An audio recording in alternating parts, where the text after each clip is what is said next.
Bonjour à tous et à toutes. Bonjour Tuvan. Bonjour Valérie. Alors Tuvan, les podcasts, qu'est-ce que c'est ? Les podcasts, c'est une idée qu'on a eue toutes les deux lors d'une de nos conversations autour du rapport homme-femme. Et oui, on est bien d'accord, on vient pas de la même planète. Bah oui, nous les femmes de 50 ans, on se pose toujours la même question. Quelle est la vision des hommes sur le féminin ? Et c'est pourquoi on compte sur vous pour interférer au cours de nos émissions et nous proposer vous aussi votre vision du féminin et peut-être pourquoi pas d'autres invités. Alors aujourd'hui, on va recevoir quelqu'un qui me fait vraiment, vraiment plaisir d'avoir en face de nous. C'est Solange Chabert. Bonjour. Bonjour Solange. Comment vas-tu Solange aujourd'hui ? Une très belle journée aussi. Merci de m'accueillir. Avec plaisir Avec Solange. joie. Alors Solange, est-ce que tu aurais la gentillesse de nous expliquer un petit peu, de nous raconter un petit peu qui tu es, parce que tu es l'épouse de Gérard Chabert qu'on a reçu il y a 15 jours, du diable par la queue, mais tu es également Solange. Alors Solange, qui es-tu ? Alors je suis une petite fille qui est née dans une famille de 7 enfants. Je suis la numéro 6 et j'ai 5 sœurs et un frère. En fait, c'est déterminant dans mon histoire parce que étant située en fin de parcours de mes parents, j'ai pu m'émanciper avec leurs histoires et les drames. Mon père qui perd sa situation, qui avait une grosse fortune, qui perd tout ça. Et du coup, moi, ça m'a obligée à aller travailler là où mes grandes sœurs ne pouvaient pas le faire. Et grâce à ça, j'ai pu m'émanciper. J'ai pu aussi m'ouvrir dans la contestation avec mes parents. Et ça, pour moi, ça a été complètement salvateur. J'ai malheureusement pas pu faire d'études. Mon père m'a aidé à trouver mon premier emploi et à partir de là, j'ai continué. Et je me suis posé la question de savoir pourquoi j'étais née dans cette famille de femmes, quoi. Et puis pas n'importe lesquelles, quoi. Une mère qui est une forte femme, pianiste, une belle aura, des sœurs qui sont très brillantes. Et moi, j'arrive en fin de parcours, il n'y a plus d'argent, il faut que je me démerde. Et ça m'a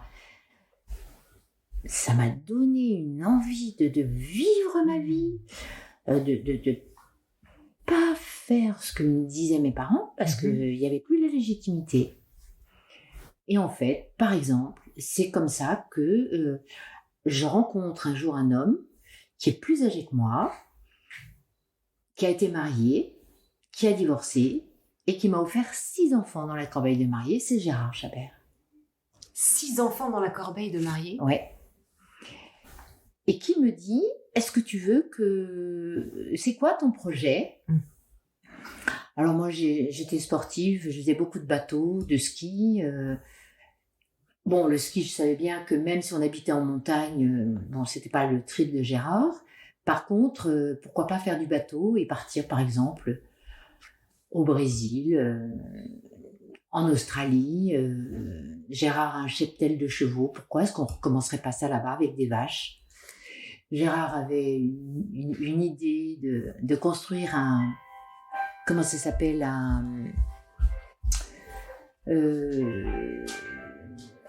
un ballon gonflable. Un ballon dirigeable. Un dirigeable, voilà. Il avait envie de ça. Et de là, bah oui, mais qu'est-ce qu'on fait de nos chevaux pendant ce temps ? Gérard me dit, c'est comme mes enfants, qu'est-ce que j'en fais, quoi ? Et m'a présenté les amis Manouche. Ça a été pour moi un grand moment. Ça a été terrible. Parce que tout d'un coup, on allait partir avec les roulottes. Et là, c'est un changement total pour moi. Tout d'un coup, de cette grande maison, ce faste familial, je me retrouve dans une roulotte avec des chevaux. On va m'assimiler à une manouche. Waouh, ça a été... Et avec tous ces enfants, les enfants de Gérard. Et les enfants qui arrivent petit à petit, qui trouvent le projet génial, qui sont pas forcément bien dans leur histoire actuelle et qui veulent vivre avec leur père. Et moi, je me dis, mon Dieu, mais qu'est-ce qui va se passer, quoi ? Puis les chevaux, c'est l'histoire de Gérard, mais c'est pas la mienne. Voilà. Mais alors, quel amour tu devais, et que tu voues sûrement encore à Gérard pour accepter ce changement de vie particulier. Oui, parce que Gérard a ce regard sans jugement. Tu vois, il accueille vraiment l'autre, point. Il ne juge pas. Et du coup, ça m'a donné confiance, malgré le fait que je sois révoltée. D'accord. Tu comprends? Et ça, si tu veux, ça a contribué encore à mon évolution et à la rage. Voilà. Parce que, la rage, parce qu'il y a aussi Gérard qui... Ben oui, c'est un homme qui a 12 ans de plus que moi, qui a toute une histoire. J'apprends l'histoire de l'Algérie grâce à Gérard. J'apprends que jamais il a envie de tuer qui que ce soit, qu'il a failli partir au bagne pour ses positions. Et j'apprends en même temps qu'il est dans l'accompagnement des femmes avec des infirmières qui partent dans la montagne et lui qui l'accompagne. Enfin, tout à fait des choses qui sont des découvertes pour moi. Tu m'as proposé éventuellement un livre qui s'appelle donc La femme solaire de Paul Salomon. Pourquoi ce livre? Est-ce que tu veux qu'on en parle un petit peu? Ah oui, ça c'est très intéressant. J'ai fait un travail en thérapie avec une femme bouddhiste.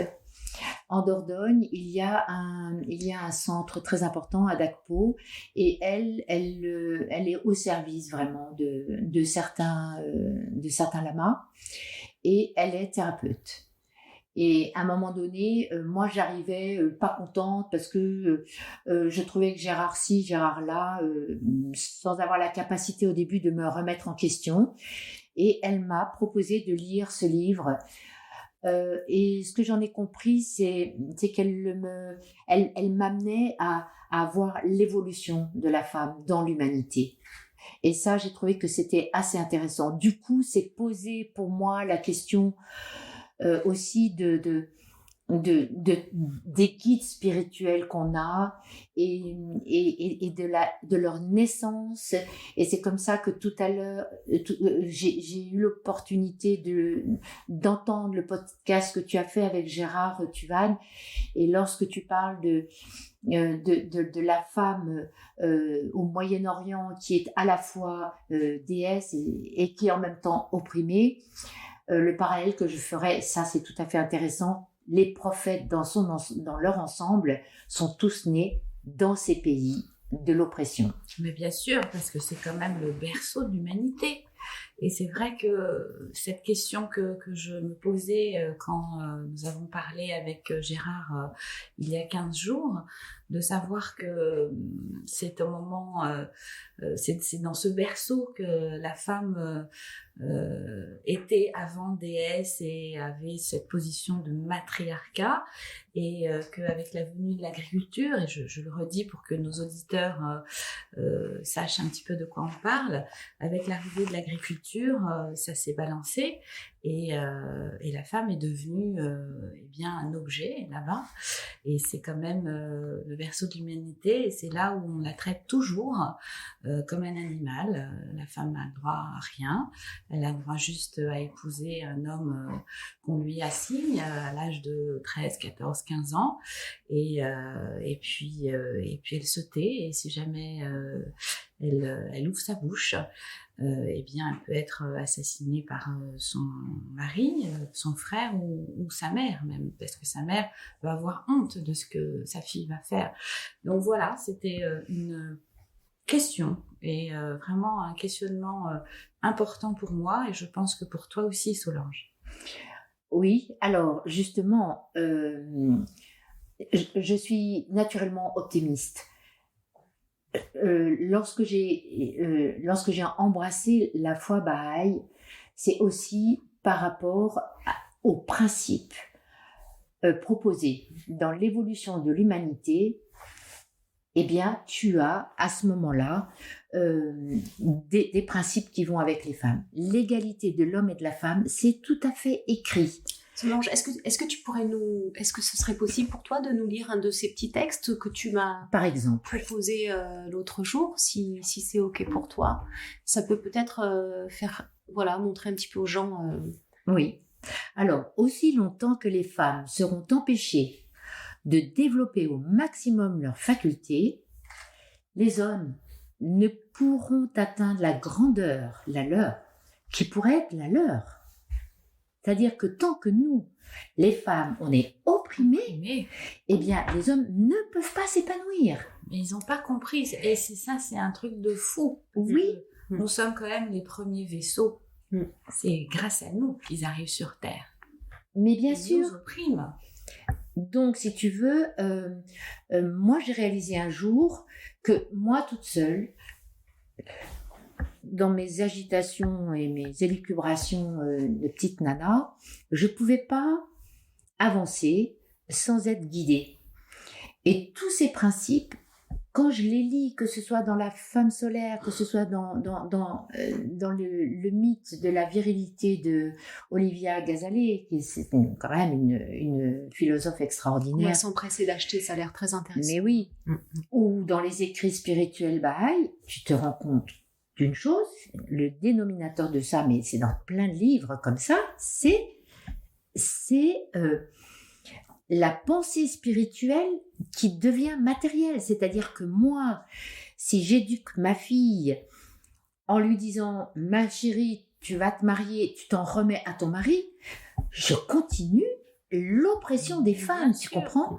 Et nous, en tant que femmes, la première chose que nous, en tant que femmes, on doit faire, c'est éduquer nos enfants. Et si on n'a pas de sous, pas assez, et si on a un garçon, une fille, on privilégie la petite fille parce que c'est elle la première éducatrice des enfants.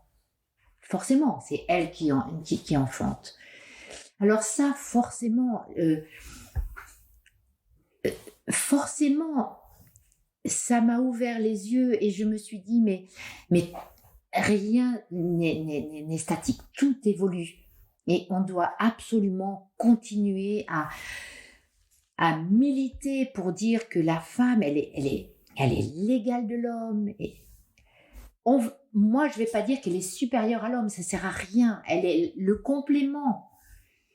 Et j'ai la chance que Gérard, en tant que metteur en scène, concepteur, invite des femmes comme Enora Lallet qui va faire un travail sur les lunes. Mais c'est magnifique. Ça, c'est génial. C'est une femme qui fait tout un travail autour de la cuisine, qui amène une pensée très féminine à travers son art qui est éminemment esthétique. Gourmand. C'est gourmand, ça va toucher à tous nos sens, c'est fantastique. Et Gérard lui dit, écoute, nous, chez nous, on fait les invendables. Alors si tu veux faire un spectacle où tu te lâches, où tu veux parler de ce que tu veux, vas-y. Et elle a proposé un spectacle sur les lunes, sur les 4 phases de la menstruation des femmes, tu vois, sur son évolution. Par exemple, ça, je trouve ça formidable. Ensuite, ce que j'apprécie beaucoup chez Gérard, ça m'émeut. C'est à la fois, il est dans son histoire de mec, quoi. Voilà, où il veut représenter le couple moderne, un homme, une femme. Et puis il y a sa fille qui lui dit « Eh oh, moi je veux bien faire partie de ton spectacle, mais moi, le couple, je le vois 2 hommes, 2 femmes. » Et tu vois Gérard qui tout d'un coup est paniqué, quoi. Mais ça, je le comprends. Moi, je suis là en me disant « Ça va vite, hein, purée dans cette famille. Voilà. » Parce que l'équilibre, il est en train de revenir, finalement, Solange. Il se met en place. Oui. Le masculin, le féminin, on peut quand même l'observer. C'est une belle évolution. Oui, et puis nos jeunes gens, nos jeunes filles, bon, elles vont dans l'excès pour pouvoir une balance. Quand tu mets un poids d'un côté, qu'est-ce que tu veux, ça, avant que ça aille à la balance, il y a des oscillations. Et je pense que dans l'humanité, dans l'évolution de l'humanité, c'est ça, quoi. C'est ça, nous on le voit dans nos propres histoires, Tuvane. On a des filles et on a des filles. Moi j'ai la chance aussi d'avoir un garçon et bien c'est pas si évident que ça quand même. Il y a quand même une réelle différence. Alors bon, moi j'ai une fille très fille, un garçon très garçon, donc le mélange ne se fait pas encore. Mais c'est intéressant en effet de voir évoluer nos enfants et de voir quand même qu'il y a un positionnement, je trouve, dans les 20-25 ans, où la fille a déjà une position prépondérante dans son couple. C'est ça, je pense qu'elles ont vu l'évolution, elles ont vu leurs parents, elles ont pu observer leurs grands-parents et elles se positionnent différemment et c'est très intéressant. Et en même temps, je n'oublie pas que le couple, ma vision, moi, du couple est d'une importance capitale.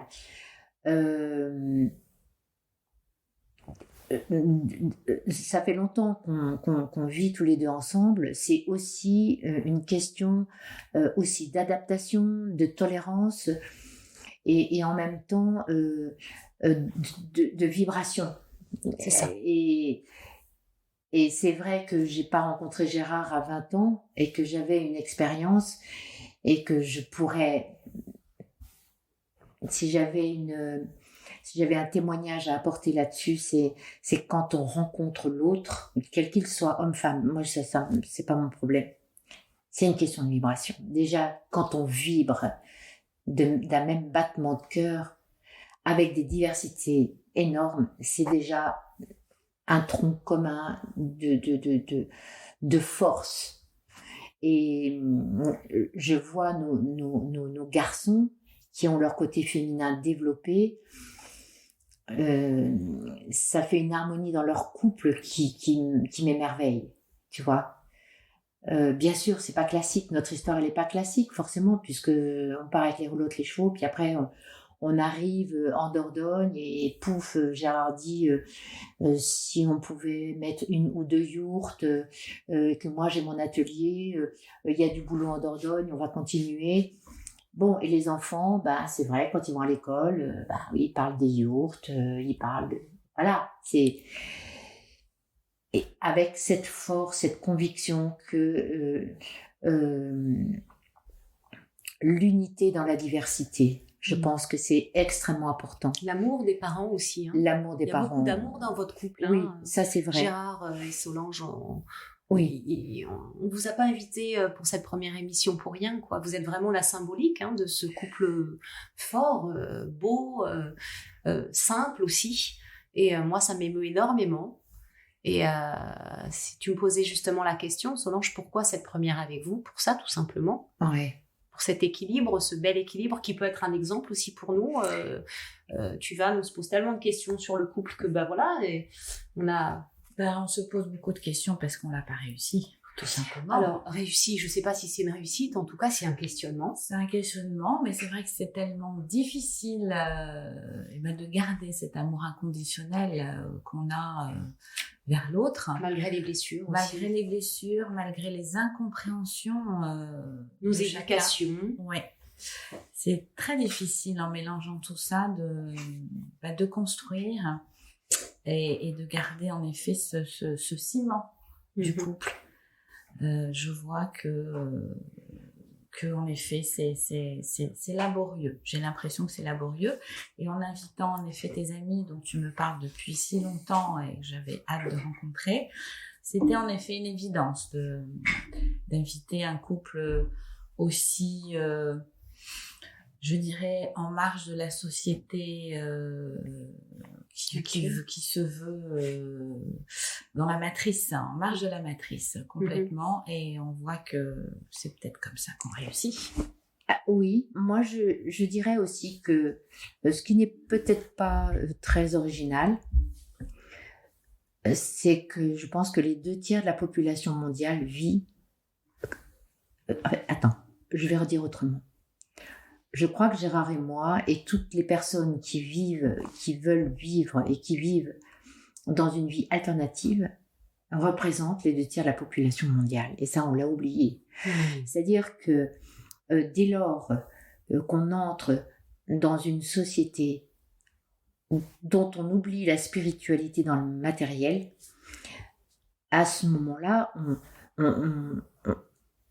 il y a la moitié de notre vie qui s'échappe. Or, le fait d'essayer de vivre dans la nature, de notre art, c'est pas que ce soit facile, mais il y a tellement de compensations. C'est entre la nature, les oiseaux, les poules, un truc complètement idiot, les poules le matin, tu vois. Bon, mais ça, c'est enchanteur. C'est la vie. Mais oui, et moi je suis sûr. contente que le renard soit pas encore passé, tu vois, parce que moi j'en ai marre de ce renard qui vient bouffer mes poules. Ah ben, Par je suis exemple. comme toi. Par exemple. Finalement, vous vous êtes jamais déconnecté à la nature. Non. Ça a toujours été essentiel dans votre vie. En tous les cas... De couple, hein, je parle de votre vie commune. Oui. Ça a Oui. toujours été essentiel pour Oui. vous de vivre dans cette nature qui vous enseigne au quotidien. Oui. Et puis, ça me rappelle vraiment que le plus important, c'est quand même les partages qu'on a déjà à l'intérieur du couple, avec nos enfants, puis après, avec l'humanité. Nous, on ne peut pas vivre sans l'humanité, on ne peut pas vivre sans les autres, c'est impossible. Mais le lien est important. On le voit aussi chez les seniors qui vivent seuls, dont les enfants ne s'occupent plus d'eux, et c'est ça qui les font mourir à petit feu. Le lien est important. On est tous un. On est Oui, tous un. c'est vrai. On est tous un, Solange. Oui, mais moi, j'en suis persuadée. Alors après, je vous dis pas que de temps en temps, je réfléchissais et je me suis dit, je suis pas toujours d'accord avec moi-même dans des histoires idiotes, de laver le sol par terre, etc., de me dire, bah oui, moi je vais le faire, ou alors d'avoir des tâches où je pense que Gérard pourrait les avoir. Je parle pas des tâches ménagères en général, Gérard est assez sympa avec ça. Il y a d'autres choses, si tu veux, où je suis pas tout à fait d'accord. Ça m'a amené à me dire que, bah oui, le couple, c'est une histoire politique. Des fois, on se compromet un peu. On peut pas suivre, il faut faire des compromis, quoi. Il y a des trucs... C'est pour ça que qu'aller voir un thérapeute, un maître Reiki, etc. C'est immensément important pour chaque fois nous rassembler et aller là où c'est important. En tous les cas, pour moi. Oui, encore faut-il avoir cette envie aussi de sortir de sa zone de confort. Parce que très souvent, on a peur et puis on est bloqué et on ne se rend pas compte qu'on est en train de se détruire et détruire l'autre. Et pourtant, ça n'est que de l'amour. Mais ce n'est que de l'amour. Mais bon. Choisir la peur ou l'amour. Puis c'est des compromis qu'on fait. Moi, je pense...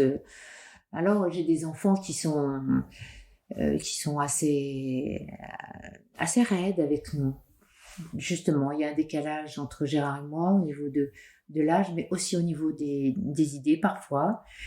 Et je vois que nos enfants nous rappellent à l'ordre. En disant, dis donc, maman, t'as dit ça? Attends, mais je te répète ce que tu viens de dire, quoi. Tu te dis féministe, tu œuvres avec la LDH et Femmes Solidaires, et puis voilà ce que tu viens de dire. Ouais, c'est vrai. Des fois, je me rends compte de ça, mais je parle de moi, je parle de mes errances et... Avec tes tripes, Solange. Ouais, c'est ça. Avec tes tripes. Hein. En fait, très entière. Ouais, et ça... bon, il y a des progrès à faire. On a tous des progrès au jour le jour à faire. Hein. On a tous notre travail intérieur qui ne sera terminé quand on rejoindra la Terre. J'aimerais, Solange, si c'est encore possible pour toi, qu'on clôture avec le petit texte que tu m'avais lu aussi ce matin. Est-ce que tu es OK? Oui, avec plaisir, avec plaisir. Sur ce bel équilibre. Dans le passé, le monde a été gouverné par la force. Mais la balance penche déjà, la force perd de sa prépondérance et la vivacité d'esprit, l'intuition et la qualité spirituelle d'amour et de dévouement qui caractérise la femme acquiert de plus en plus d'ascendant. Eh bien, sur ces dernières paroles, on va remercier Solange. Merci à vous. D'être venue. C'était un grand moment de bonheur avec toi, Solange. Merci Valérie, merci Tuvan. Mais c'est avec grand plaisir. On te souhaite un bon retour dans ta campagne, dans la nature. On peut refaire un petit aparté sur le lieu où vous vous trouvez pour que les gens puissent venir vous découvrir aussi cet été, Solange? Avec plaisir. D'abord, alors on est en Dordogne, dans un petit village qui s'appelle Mauzins-et-Miremont. Je peux vous parler de notre actualité théâtrale. Et alors là, tu vas sourire parce que le 14 mai, au musée des Aisies, pour les nuits européennes des musées, nous allons faire un spectacle autour des chevaux. Ah, mais je vais venir. Oui. On va passer notre temps en Dordogne cet été. Ouais. Ça, c'est le 14 mai. On viendra dormir dans vos yourtes. Oh, oui. Formidable. Le 17 juin, Enora Lallet, donc est invitée par nous, par Le Diable par la queue, par Gérard en tant que féministe, je dirais, à un spectacle qui s'appelle Lune, au pluriel. Donc tu fais partie? Oui. Ah, formidable, parce que Solange, elle est comédienne aussi, Solange. Oui, c'est vrai. Oui. Tu n'en as pas parlé, Solange, mais tu fais partie du spectacle. Oui, c'est vrai. Et ensuite, à partir du 13 juillet, tous les mercredis de juillet et d'août et début septembre, il y a le spectacle qui s'appelle La Trace. Et c'est un spectacle où le public se balade dans la nuit et il y a plusieurs scènes. Et chaque année, il y a des scènes différentes. Cette année, ce sera une trace très forte avec des nouveautés, voilà. Avec un bel équilibre. J'espère. On ira voir ça avec grand plaisir. Eh bien, merci à tous et à toutes d'avoir écouté cet épisode. On se retrouve donc dans 15 jours. Un très bon week-end. Allez vous abonner au podcast sur votre plateforme d'écoute préférée. Deezer, Apple, Spotify, YouTube. Tapez les podcasts au pluriel et vous nous retrouverez. Suivez-nous aussi pour découvrir les actualités des podcasts sur Instagram et Facebook. À bientôt!